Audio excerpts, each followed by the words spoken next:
Russian Foreign Minister: we're banned from Olympics because US can't beat us fairly.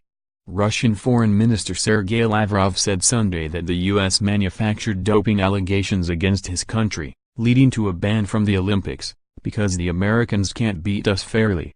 There is no official Russian contingent at the Winter Games in PyeongChang, although 168 athletes from that country are competing as a team called Olympic Athletes from Russia. The ban was enacted by the International Olympic Committee as punishment for what it alleged was a years-long, systematic doping operation by Russia, most notably when it hosted the 2014 Winter Olympics in Sochi. A significant part of the IOC's case rested on the testimony of Grigory Rodchenkov, who ran Russia's anti-doping laboratory before fleeing to U.S. protective custody in 2016 while fearing for his life. In December, Russian President Vladimir Putin suggested that U.S. authorities have been giving Rodchenkov some kind of substances so he says what's required to harm Russian interests. His comments were echoed Sunday by Lavrov, who said of the Olympics on a state-owned Russian TV channel, "I think it's a form of competition without scruples because the U.S. team, obviously, are not capable of beating us fairly at sport." Lavrov claimed, via Inside the Games, that American officials engineered the ban to find and keep their place as indisputable world leader in sport. He added, "All rivals must be pushed to one side."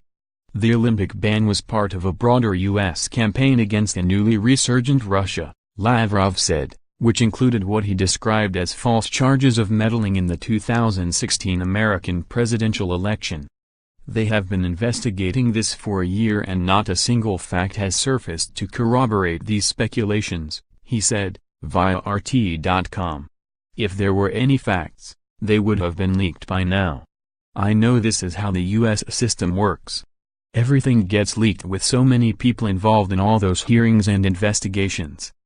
Over the past 3 years, a high-stakes game of chicken has been played between those willing to sacrifice the Olympic ideals by employing a state-directed doping program to cheat to win and, on the other side, athletes unwilling to stand silent while their hopes and dreams were stolen and the Olympic Games hijacked. Travis Tygart, chief executive of the U.S. Anti-Doping Agency, said in December, when the IOC's ban on Russia was announced. "Today the IOC listened to those who matter most, and clean athletes won a significant victory.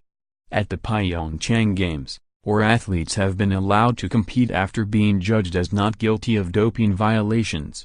They are wearing nondescript uniforms, cannot display Russian identification and will hear the Olympic anthem, rather than their countries, if they top the podium." Read more from the Post. Mirai Nagase becomes first American woman to land triple axel in Olympic snow. Mirai Nagase does not have a giant USA tattoo on her inner thigh every 4 years. They come from Norway to plunder your gold. Jamie Anderson defends slopestyle snowboarding gold on windy Pyongyang.